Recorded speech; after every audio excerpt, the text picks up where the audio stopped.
अशोक खरात प्रकरणात आता एक मोठा ट्विस्ट समोर आलाय आणि सरकारलाच पहिला धक्का बसलाय। या संवेदनशील प्रकरणासाठी खास विनंती करून आणलेले विशेष सरकारी वकील अजय मिसर यांनी ऐनवेळी माघार घेतली आहे। कारण काय तर आधीपासून सुरू असलेल्या मोठ्या खटल्यामुळे या प्रकरणाला पुरेसा वेळ देणं शक्य नाही असं त्यांनी स्पष्ट केलं आहे। आता सरकारची बाजू सहाय्यक सरकारी वकील शैलेंद्र बागडे मांडणार आहेत।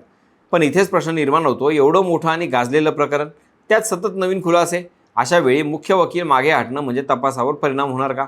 दरम्यान या प्रकरणाची व्याप्ती दिवसेंदिवस वाढत चालली आहे। महिलांवरील गंभीर आरोप, आर्थिक फसवणूक आणि व्हायरल झालेले धक्कादायक व्हिडिओ यामुळे संपूर्ण राज्य हादरलं आहे। SIT कडून तपास सुरू असून रोज नवे धक्के समोर येत आहेत। आता सगळ्यांच्या नजरा या तपासावर आहेत आणि मोठा प्रश्न असा की खरात प्रकरणात पुढे अजून काय घडणार? तुम्हाला काय वाटतं? कमेंटमध्ये नक्की सांगा। आणि अशाच महत्त्वाच्या अपडेटसाठी त्याचं काय महाराष्ट्राला इंस्टाग्रामला फॉलो करा आणि यूट्यूबला सबस्क्राईब करायला विसरू नका।